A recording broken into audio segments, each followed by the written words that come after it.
Evening बच्चों, जैसा कि आप लोगों को मालूम है हम लोग क्लास 9th की ज्योग्राफी पढ़ रहे हैं और चैप्टर नंबर 4 क्लाइमेट। बच्चों, क्लाइमेट पढ़ रहे हैं, ठंड काफ़ी पड़ रही है और जो वेदर एक्सपर्ट हैं उन लोगों ने कहा है कि अभी ठंड और पड़ेगी। क्लाइमेट चैप्टर है तो डेफिनेटली जो प्रेजेंट टाइम का क्लाइमेट और वेदर कंडीशन है वो तो दिमाग में आई जाती है बच्चों। ठंड बहुत ज़्यादा है और मैं वीडियो भी बना रहा हूँ और चाय भी पी रहा हूँ। बच्चों, अभी तक हम लोगों ने जनरल क्लाइमेटिक कंट्रोल्स के बारे में पढ़ा पिछले वीडियोस में। लैटिट्यूड क्या इन्फ्लुएंस करता है, एल्टीट्यूड का क्या रोल होता है, प्रेशर और विंड सिस्टम उसका बेस क्या है, डिस्टेंस फ्रॉम द सी समुद्र से किसी भी जगह की दूरी कहीं के भी क्लाइमेट को किस तरह से प्रभावित करती है, ओशन करंट्स क्या होते हैं और उससे क्लाइमेट किस तरह से इन्फ्लुएंस्ड होता है, रिलीफ फीचर के बारे में भी हम लोगों ने पढ़ा। अब बच्चों हम लोग स्पेसिफाइड इंडिया के बारे में पढ़ेंगे, भारत के क्लाइमेट के बारे में पढ़ेंगे। बच्चों, ये आपकी स्क्रीन पे दिखाई दे रहा होगा, फैक्टर्स अफेक्टिंग इंडियाज क्लाइमेट। वो कारक जो भारत की जलवायु को प्रभावित करते हैं। ठीक है बच्चों, अब ध्यान से हम लोग इसको समझते हैं। बच्चों, सबसे पहले आते हैं हम लोग लैटिट्यूड पे। तो डेफिनेटली हम लोगों ने क्लाइमेटिक कंट्रोल में पढ़ा था कि लैटिट्यूड एक बहुत ही इम्पॉर्टेंट क्लाइमेटिक कंट्रोल होता है। क्लाइमेटिक कंट्रोल यानी फैक्टर, एक कारक, एक पैरामीटर। तो जब हम भारत के क्लाइमेट की जलवायु के बारे में बात करेंगे बच्चों, तो हम निश्चित रूप से भारत के जो लैटिट्यूडनल एक्सटेंट है उसको भी डिस्कस करेंगे। तो भारत की बात करते हैं हम लोग तो हमारे ध्यान में सबसे पहले ट्रॉपिक ऑफ कैंसर जरूर आता है बच्चों, क्योंकि tropic of cancer 23.5 degree north latitude, one of the important latitudes on the earth. कुछ इम्पॉर्टेंट लैटिट्यूड्स होती हैं बच्चों जो कि डिमार्केशन करती हैं डिफरेंट हीट जोन्स का, है ना। जैसे 0 डिग्री हो गई, 23.5 डिग्री नॉर्थ और साउथ, उसी तरह 66.5 डिग्री नॉर्थ और साउथ। ठीक है, ये कुछ इम्पॉर्टेंट लैटिट्यूड्स हैं जो कि डिफरेंट हीट जोन्स में पूरे अर्थ को डिवाइड करती हैं। तो भारत के बारे में जब बात करते हैं तो ट्रॉपिक ऑफ कैंसर जो कि 23.5 डिग्री नॉर्थ लैटिट्यूड है बच्चों, ये ऑलमोस्ट इंडिया के मिड से पास होती है, लगभग भारत को के बीच में से ये गुजरती है बच्चों। तो ये इंडिया को 2 रीजन में बांट देती है। अगर हम हीट जोन्स की बात करें बच्चों, तो ये लैटिट्यूड, तो इंडिया का वो पार्ट जो कि 23.5 डिग्री नॉर्थ के साउथ में पड़ता है, यानी ट्रॉपिक ऑफ कैंसर के साउथ में पड़ता है, वो ट्रॉपिकल इंडिया कहलाता है। और वो पार्ट जो ट्रॉपिक ऑफ कैंसर के नॉर्थ में पड़ता है बच्चों, वो सब ट्रॉपिकल इंडिया कहलाता है। तो इससे भी भारत की जलवायु में, भारत के क्लाइमेटिक फिगर में कुछ डाइवर्सिटी आ जाती है ना। भारत विश्व के कुछ ऐसे देशों में है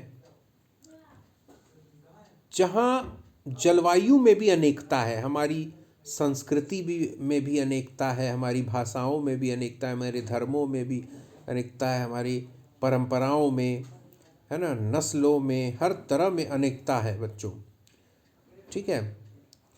उसी तरह हमारी जलवायु में भी आप देखेंगे जो ट्रॉपिक ऑफ कैंसर के साउथ में जो पार्ट पड़ते हैं, उनकी जो उनका जो क्लाइमेटिक जो कॉन्सेप्ट है वो कुछ अलग है,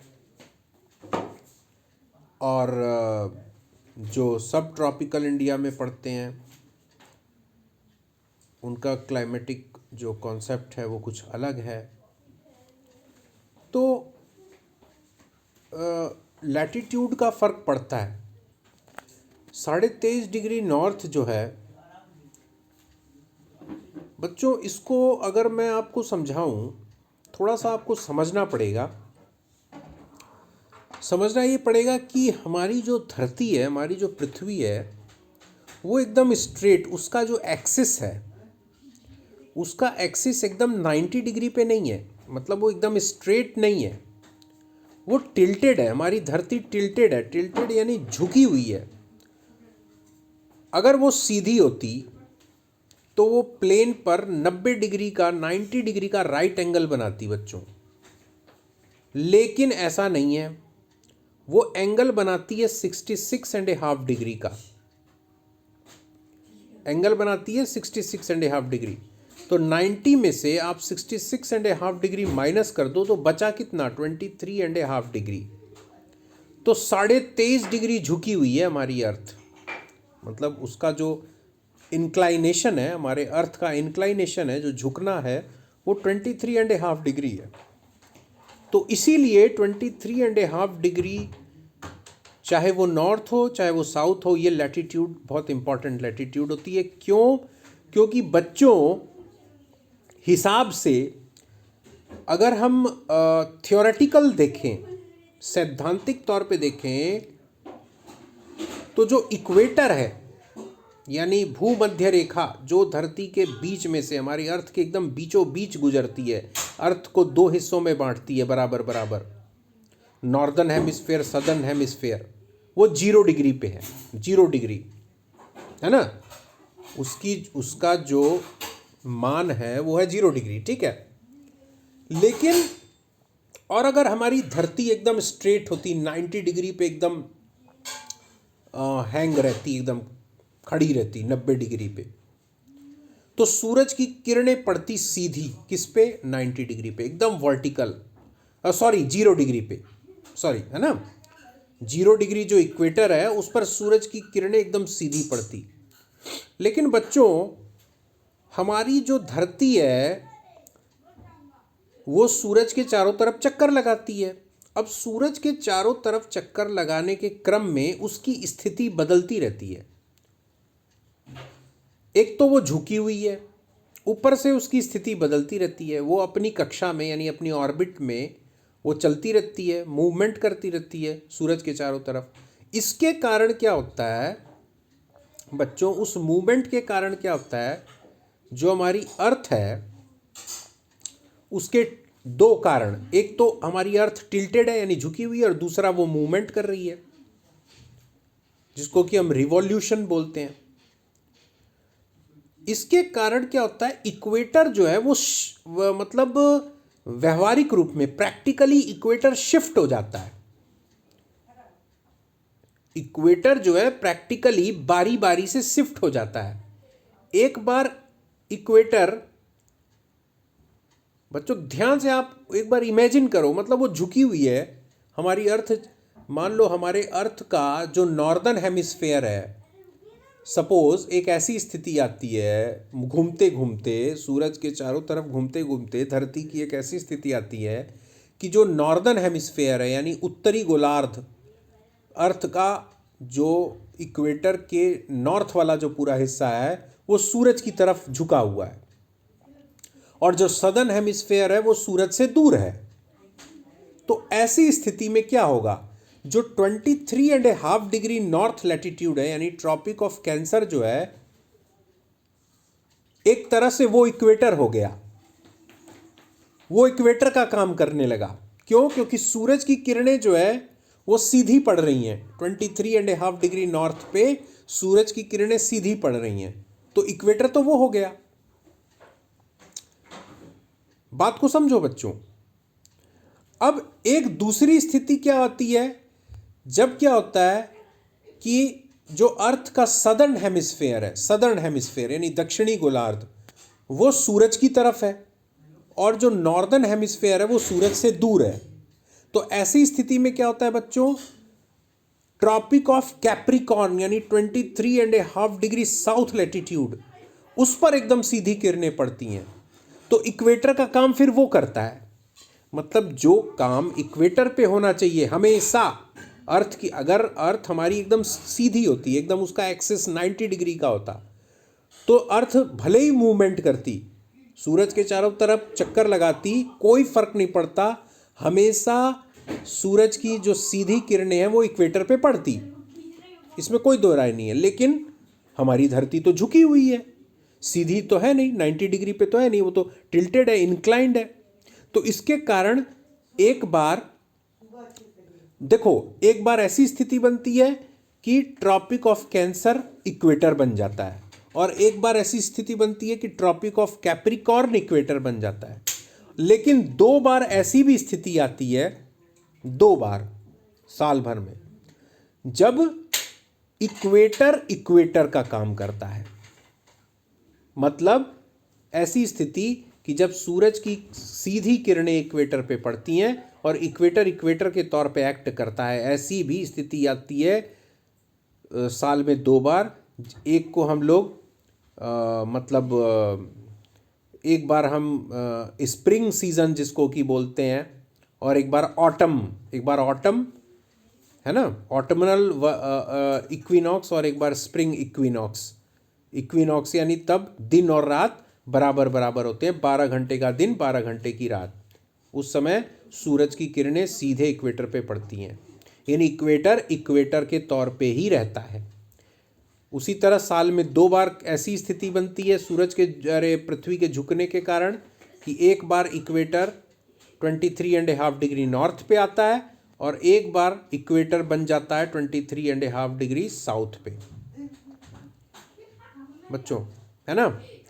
तो इसलिए ट्रॉपिक ऑफ कैंसर के बारे में इसलिए ये सब बता रहा हूँ बच्चों कि ट्रॉपिक ऑफ कैंसर क्यों इतनी इंपॉर्टेंट है, क्योंकि गर्मियों के, ये आगे आप पढ़ोगे जो इंडिया के क्लाइमेट के बारे में, कि इंडिया में मॉनसून जो विंड हैं, मॉनसून की जो हवाएं हैं, वो भारत की तरफ क्यों आती हैं, क्यों मजबूर हो जाती हैं ऑस्ट्रेलिया के तरफ से।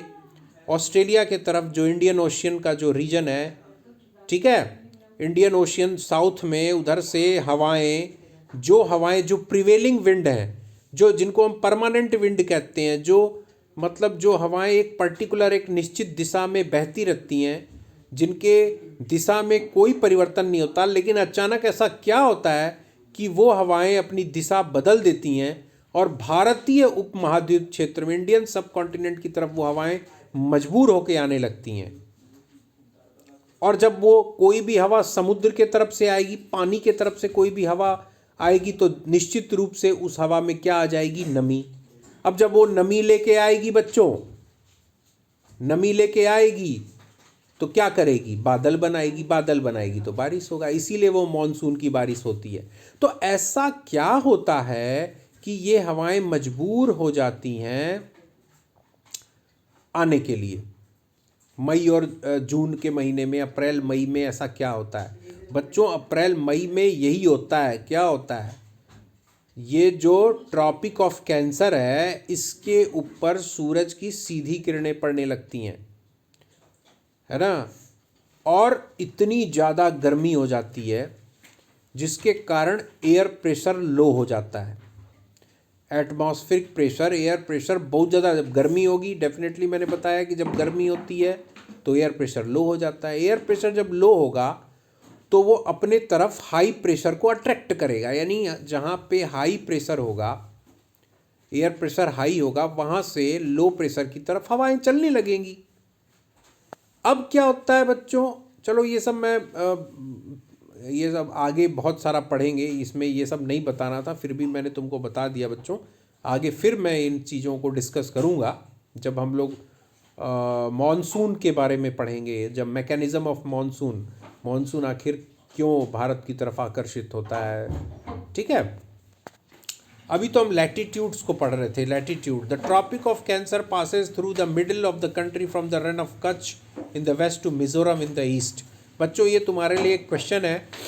आप कमेंट बॉक्स में जितने भी मेरे सब्सक्राइबर्स हैं या जो भी वीडियो देख रहे हैं बच्चों, कमेंट करके ज़रूर बताना कि भारत के कौन कौन से स्टेट हैं, इंडिया के कौन कौन से स्टेट हैं जिनके ऊपर से ट्रॉपिक ऑफ कैंसर पास होती है। आप ज़रूर कमेंट करना बच्चों ये वीडियो देखने के बाद।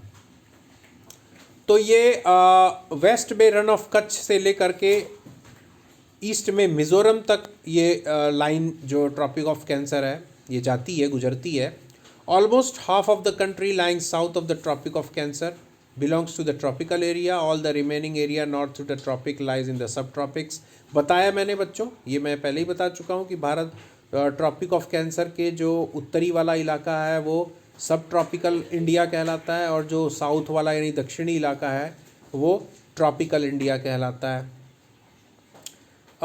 Therefore India's climate has characteristics of tropical as well as subtropical, यानी भारत में ट्रॉपिकल क्लाइमेट भी मिल जाएगी और सब ट्रॉपिकल क्लाइमेटिक कंडीशंस भी मिल जाएंगी। बच्चों आज का वीडियो काफ़ी लंबा हो गया, और नेक्स्ट वीडियो में कल हो सकता है कि छुट्टी करूं मैं, क्योंकि कल हमारा 73rd रिपब्लिक डे है बच्चों, और मैं आप लोगों को अपने इस वीडियो में बहुत बहुत शुभकामनाएं, बधाइयाँ देता हूँ भारत के गणतंत्र दिवस की पूर्व संध्या पर।